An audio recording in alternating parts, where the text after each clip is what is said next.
विद्यार्थी मित्रों, आज हम हिंदी में इकाई 4 देश के नाम संदेश पत्र जो हैं उसे पढ़ने वाले हैं। हमारे देश के लोग हर खराबी के लिए सरकार को दोष देते हैं। वे यह नहीं सोचते कि एक सार्वभौम स्वाधीन देश के नागरिक होने के कारण उनके भी कुछ कर्तव्य हैं। इस पाठ में भारत के पूर्व राष्ट्रपति डॉक्टर APJ अब्दुल कलाम ने देश के लोगों को देश के प्रति उनके कर्तव्यों और जिम्मेदारियों को निभाने का आग्रह किया है। डॉक्टर APJ अब्दुल कलाम का जन्म तमिलनाडु राज्य के रामेश्वर नामक गांव में उनका जन्म 15 अक्टूबर 1931 में हुआ था और 27 जुलाई 2015 के दिन डॉक्टर APJ अब्दुल कलाम एक वक्तव्य देने गए हुए थे मिजोरम के शिलोंग शहर में, और वक्तव्य देते देते उनकी हृदय की गति रुक जाने के कारण 27 जुलाई 2015 के दिन उनका निधन हुआ। डॉक्टर APJ अब्दुल कलाम ने विंग्स ऑफ फायर, हिंदी में उनका अनुवाद हुआ अगन पंख, विजन 2020 जैसे पुस्तकें रचनाएं उन्होंने लिखी हैं। तो विद्यार्थी मित्रों, अब हम ये जो पाठ हैं उसको समझेंगे। पत्र के माध्यम से दूर बसे संबंधियों, परिवारजनों तथा मित्रों को अपनी बात आसानी से पहुंचा सकते हैं एवं सरकारी दफ्तरों में अपनी शिकायतें और आवेदन पहुंचा सकते हैं। आजकल दूरभाषीय तार, ईमेल आदि से भी यह कार्य किया जाता है। फिर भी पत्र का अपना विशेष महत्व है। यहाँ पे हमारे पूर्व राष्ट्रपति doctor APJ Abdul Kalam, doctor Abdul Pakir Jainulabdeen Abdul Kalam ने नई दिल्ली से 19 मई 2005 के दिन क्या आपके पास देश के लिए 10 मिनट हैं इस नाम से देश के नागरिकों को ईमेल किया था। इसमें देशवासियों के मन में देशाभिमान की भावना उत्पन्न हो ऐसी सीख भी मिलती है। आइए तो हम इस पत्र का अभ्यास करते हैं। हमने पत्र के बारे में जाना है। यहाँ पर अपनी बात भेजने का एक अन्य माध्यम है ईमेल, इसकी बात है। यहाँ हमारे देश के पूर्व राष्ट्रपति एवं missile man doctor Abul Pakir Jainulabdeen Abdul Kalam ने नई दिल्ली से 19 मई 2005 के दिन क्या आपके पास देश के लिए 10 मिनट हैं नाम से देश के नागरिकों को ईमेल किया था, जिससे देशवासियों में देश भावना, कर्तव्य पालन का भाव विकसित हो और सब अपने देश को दिल से प्यार करेंगे। पत्र यहाँ से भेजा गया है। मातृछाया, ऊंची शेरी, गांव मेसपुरा, तहसील यानी कि तालुका तहसील भाभर, जिला बनासकांठा, दिनांक 24 दिसंबर 2011 को। पत्र किरण ने लिखा है अपने मित्र, प्रिय मित्र हर्ष। शुरू में ही लिखते हैं, नमस्ते, मैं यहाँ सकुशल हूँ। सकुशल यानी क्षेम कुशल। आशा है वहाँ सभी सकुशल होंगे। तुम्हारा खत मिला, खत यानी पत्र, पढ़कर खुशी हुई। मैंने डॉक्टर अब्दुल कलाम का देशवासियों के नाम भेजा गया एक ईमेल पढ़ा, वही तुम्हारे लिए प्रेषित कर रहा हूँ। प्रेषित करना यानी भेजना। डॉक्टर कलाम अपने संदेश की शुरुआत में ही पूछते हैं, क्या आपके पास अपने देश के लिए 10 मिनट का समय है?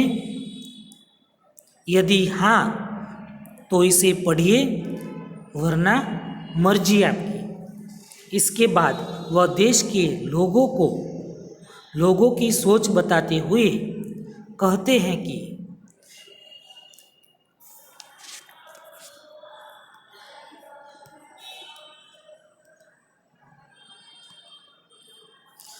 आप कहते हैं कि हमारी सरकार निकम्मी है।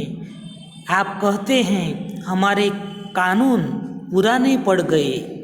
आप कहते हैं नगर पालिका कचरा नहीं उठाती। आप कहते हैं फ़ोन काम नहीं करता। रेलवे मजाक बन गई है। एयरलाइन दुनिया में हमारी सबसे खराब है।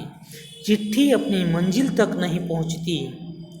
आप कहते हैं, कहते रहते हैं और कहते ही रहते हैं। आपने इस बारे में क्या किया? मान लीजिए एक व्यक्ति सिंगापुर जा रहा है, उसे अपना नाम दीजिए, उसे अपनी शक्ल भी दे दीजिए। तो यहाँ पर मर्जी એટલે ઈચ્છા નિકમ્મી यानी कि जो किसी काम की न हो, बेकार। मंजिल यानी लक्ष्य, शक्ल यानी चेहरा। हम कहते हैं कि हमारी सरकार निकम्मी है, कानून पुराने पड़ गए हैं, नगर पालिका कचरा नहीं उठाती, फ़ोन काम नहीं करते, एयरलाइन हमारी ख़राब है, रेलवे मजाक बन गई है, चिट्ठी मंजिल तक नहीं पहुंचती। तो मान लीजिए कि आप सिंगापुर जा रहे हैं और उसे अपना नाम और शक्ल दे दीजिए।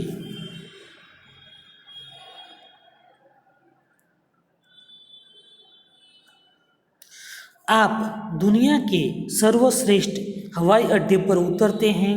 सिंगापुर में आप अपनी सिगरेट का टुकड़ा सड़कों पर नहीं फेंकते और स्टोर में खाते भी नहीं।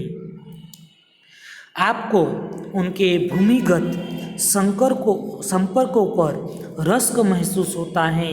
आप शाम को 5 बजे से 8 बजे के बीच आर्चर रोड पर कार चलाने का टोल टैक्स तकरीबन 60 रुपये भुगतान करते हैं।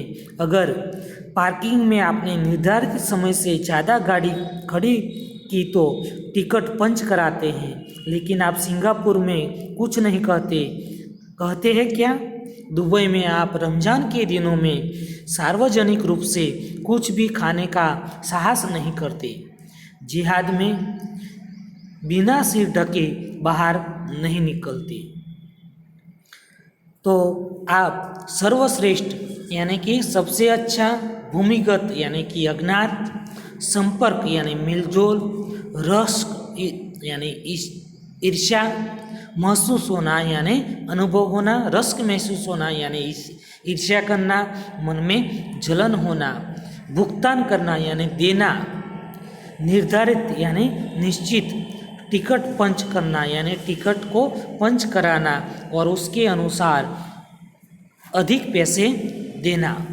जिहाद यानी यह मुसलमानों का एक मजहबी कर्तव्य है कि हम दुनिया के सर्वश्रेष्ठ हवाई अड्डे पर उतरते हैं और वहाँ पर सिंगापुर में आप सिगरेट का टुकड़ा जो सड़क पर नहीं फेंकते, स्टोर में कुछ खाते भी नहीं हैं। हमारे जो भूमिगत जो संपर्क हैं उन पर हमें जो रश्क महसूस होता है यानी कि ईर्ष्या होती है। और शाम को 5 से 8 बजे तक आर्चर रोड पर कार चलाने के लिए हमें टैक्स देते हैं, किंतु यहाँ भारत में नहीं देते। वॉशिंगटन में आप 55 मील प्रति घंटे से ऊपर की गाड़ी चलाने की हिम्मत नहीं करते और पलटकर सिपाही से यह भी नहीं कहते कि जानता है मैं कौन हूँ, जानता है मैं कौन हूँ, मैं फला हूँ, मैं फला मेरा बाप है।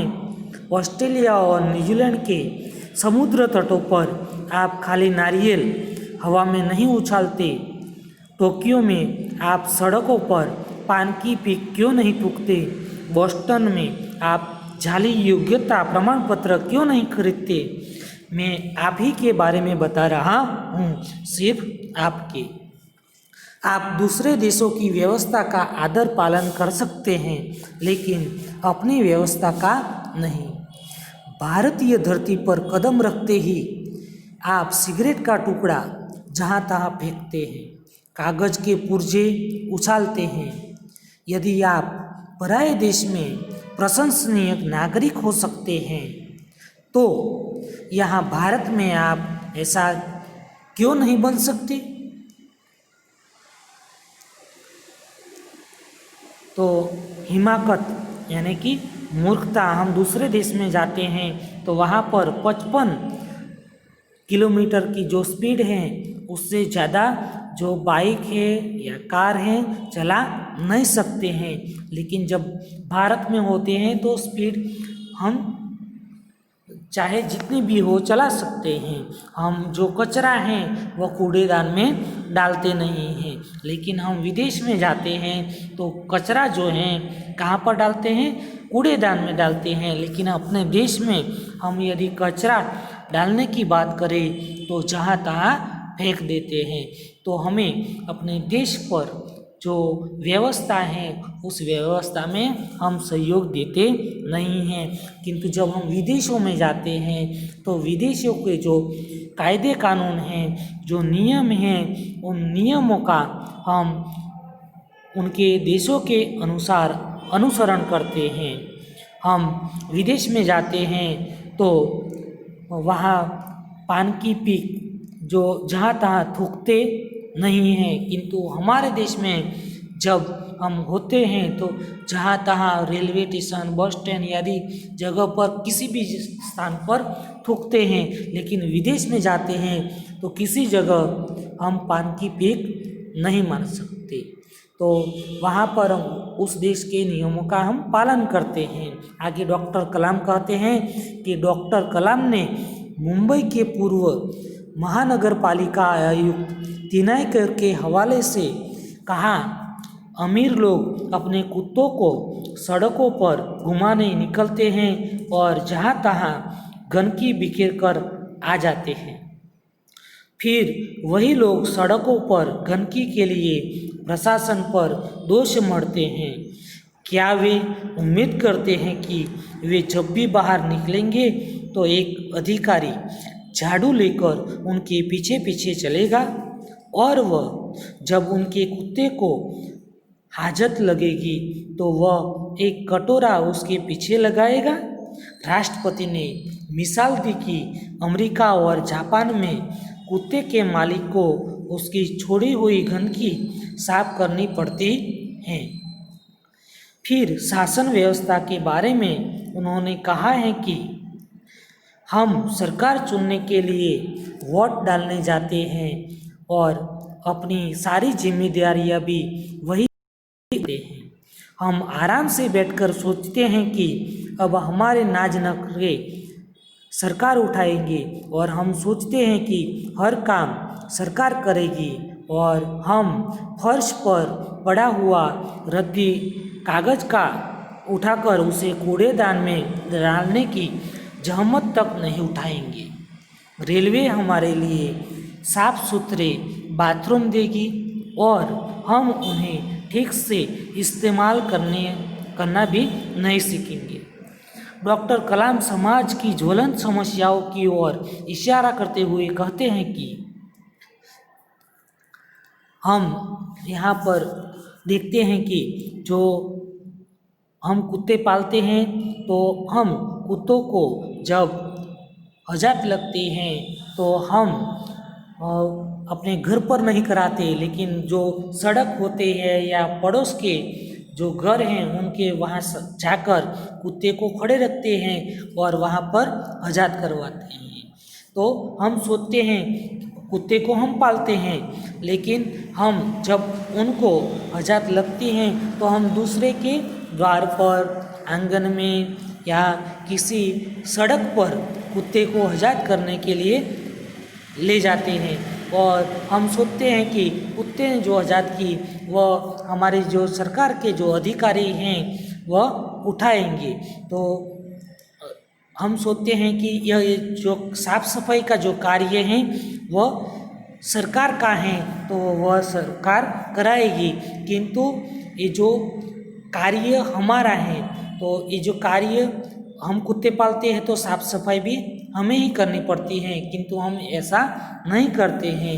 तो यहाँ पर विदेशों में कैसा होता है कि कुत्ता जो मालिक जो होता है उन्हें खुद उनकी सफाई करनी पड़ती है, जबकि यहाँ पर भारत में हम कुत्ते को क्या करते हैं, सड़क के किनारे पर हजात कराने के लिए यानी कि हजात यानी मल विसर्जन कराने के लिए ले जाते हैं और सड़क के किनारे ही मल विसर्जन कराते हैं और हम सोचते हैं कि हमारी जो नगर पालिका हैं वह उसे उठाएंगी। तो ये जो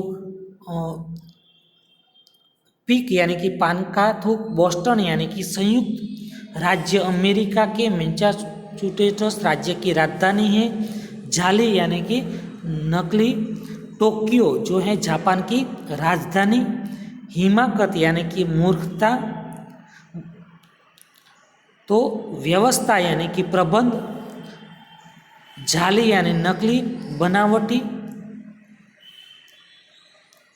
पुर्जा यानी कि टुकड़ा।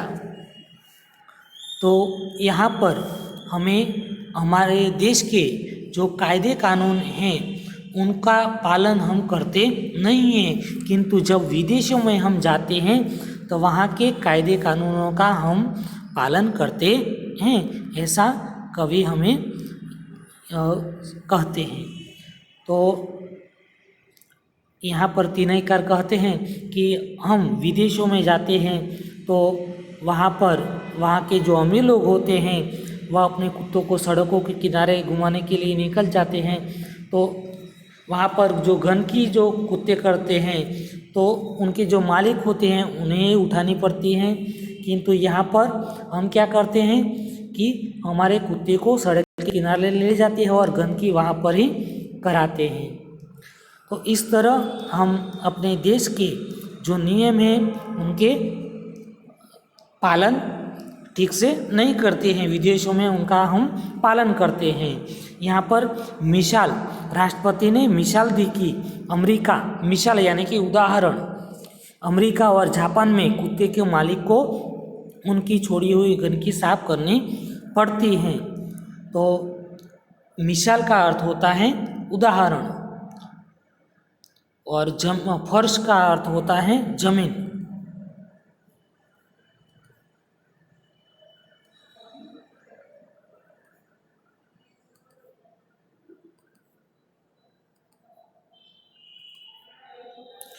तो आगे हम पढ़ते हैं कि ये जो समाज की ज्वलन समस्याओं पर भी हमारा जो ऐतिहासिक जो रवैया है उसे समाज की ज्वलन समस्याओं पर भी हमारा ऐसा ही रवैया है। हम ड्राइंग रूम में बैठकर दहेज के खिलाफ गला फाड़ते हैं और अपने घर में इसका उल्टा करते हैं और बाना देखिए पूरी व्यवस्था ही खराब है। अगर मैं अपने बेटे की शादी में दहेज नहीं लूँगा तो इससे कौन सा बड़ा फर्क पड़ जाएगा। इस व्यवस्था को बदलेगा कौन? यह व्यवस्था है किसकी? आप आसानी से यह कह देंगे। व्यवस्था में शामिल हैं हमारे पड़ोसी, आसपास के घर, अन्य शहर, अन्य समुदाय और सरकार, लेकिन मैं और आप कतई नहीं।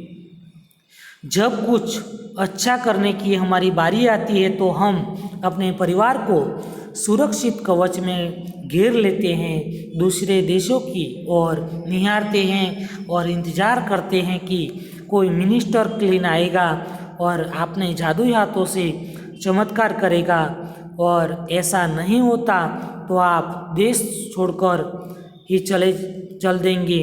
उन्होंने कहा हम अपने भय से भागकर अमेरिका जाएंगे और उनके गौरव का गुणगान करेंगे, व्यवस्था की प्रशंसा करेंगे, और जब न्यूयॉर्क और सुरक्षित हो जाएगा तो आप न्यूजीलैंड भाग जाएंगे।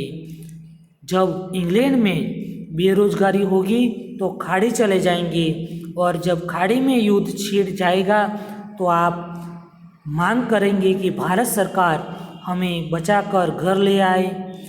हर कोई देश को गाली देने को तैयार हैं, पर व्यवस्था में सकारात्मक योगदान के बारे में नहीं सोचता। क्या हमने अपनी आत्मा को पैसों के हाथों गिरवी रख दिया है? इस प्रकार इस ईमेल के जरिए डॉक्टर कलाम व्यवस्था में नागरिकों के सकारात्मक योगदान के लिए देशवासियों को झकझोर कर देते हैं। श्रेष्ठ नागरिक बनने की शुरुआत करने की अपील करते हुए संदेश में कहा गया है कि अगर आप वाकई संदेश से सहमत हैं तो इसे अपने 10 साथियों को ईमेल से भेजिए। परिवार के सभी बड़ों को मेरा प्रणाम, तुम्हारा मित्र किरण। तो पत्र किरण ने लिखा है अपने मित्र हर्ष को। तो हम सोचते हैं कि हम सरकार को चुनने के लिए वोट डालते हैं, सारी जिम्मेदारियों से हम उलट जाते हैं कि यह हमारी जिम्मेदारी नहीं है, और हम आराम से बैठकर सोचते हैं कि हमारी सरकार नाज नखरे उठाएंगी। हम सोचते हैं कि हमारा सब काम सरकार करेगी। हम फर्श पर पड़ा हुआ रद्दी कागज़ का जो टुकड़ा होता है उसे कूड़ेदान में डालने की जहमत यानी कि तकलीफ उठाने का भी प्रयत्न नहीं करेंगे। तो ये जो हमारे देश की जो ज्वलन समस्याएं हैं उसमें हमारा जो रवैया नहीं परिपाटी जो है उसको हमें बदलना होगा। हम ड्राइंग रूम में बैठ दहेज के खिलाफ गला फाड़ते हैं। दहेज यानी कि विवाह के अवसर पर कन्या पक्ष की ओर से वर पक्ष को दिया जाने वाला धन और सामान खिलाफ यानी कि विरोध दहेज के खिलाफ हम गला फाड़कर कहते हैं, और हम अपने घर पर इससे उल्टा ही करते हैं। इस प्रकार हम इस ईमेल के जरिए डॉक्टर कलाम व्यवस्था में नागरिकों के सकारात्मक योगदान के लिए देशवासियों को उस ईमेल की ओर ध्यान देने के लिए कहते हैं। श्रेष्ठ नागरिक बनने की शुरुआत करने के लिए अपील करते हुए संदेश में कहा गया है, अगर आप वाकई सचमुच इस संदेश से सहमत हैं तो इसे अपने 10 साथियों को ईमेल भेजिए। ऐसा इस पत्र में बताया गया है। कतई यानी कि बिल्कुल, कवच यानी रक्षा करने का साधन, बेरोजगारी यानी कि बेकारी, सकारात्मक यानी कि स्वीकृति, योगदान यानी कि सहयोग, झकझोरना यानी पकड़कर जोर से हिलाना, वाकई यानी कि सचमुच, इस्तेमाल करना यानी कि उपयोग करना। अब हम इनके जो मुहावरे हैं उनको देखेंगे। रश्क महसूस होना यानी ईर्ष्या होना, मन में जलन होना, कदम रखना यानी कि पहुंचना, दोष मंडना यानी आरोप लगाना, नाज नखरे उठाना यानी खुशामद करना, गला फाड़ना यानी कि जोर जोर से बोलना। अब पाठ के जो विकल्प हैं उसको हम देख लेते हैं।